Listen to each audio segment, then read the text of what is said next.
رمضان میں روزے کی حالت میں وضو کا طریقہ کیا ہے؟ بھئی روزے کی حالت میں وضو کا وہی طریقہ ہے جو رمضان المبارک سے پہلے وضو کرتے تھے. طریقہ سمپل ہے، سیم طریقہ ہے.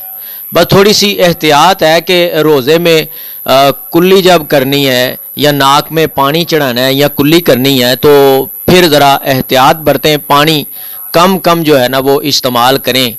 وہ جب زیادہ پانی استعمال کرتے ہیں ناک میں، جیسے رمضان المبارک سے پہلے جب ہم وضو کرتے ہیں عام فہم تو ناک میں پانی چڑھاتے ہیں اچھے طریقے سے، وہ اوپر کی طرف جاتا ہے. تو بسا اوقات ہوتا ہے کہ وہ پانی اتنا زیادہ ہوتا ہے کہ وہ ناک کے ذریعے وہ حلق میں بھی چلا جاتا ہے. ایسا بھی ہوتا ہے. تو اس لیے یہ احتیاط برتیں جب ناک میں پانی چڑھائیں روزے کی حالت میں تو پانی تھوڑا کم لیں. احتیاط برتیں کہ وہ حلق میں نہ چلا جائے. بس یہ احتیاط کرنی ہے. تو جب کلی کرنی ہے تو اس میں بھی منہ میں پانی بھی یہاں بھی احتیاط برتنی ہے کہ کم ڈالا جائے. وہ زیادہ جب پانی ہوتا ہے تو بسا اوقات ہوتا ہے کہ وہ ایک گھونٹ اندر چلا جاتا ہے. وہ روزہ نہ ہو تو پھر تو کوئی مسئلہ نہیں ہے. اگر روزہ ہے تو جب اندر چلا گیا تو پھر تو خطرہ ہے نا. تو اس لیے کلی کرنا یا ناک میں پانی چڑھانا اس میں احتیاط برتیں.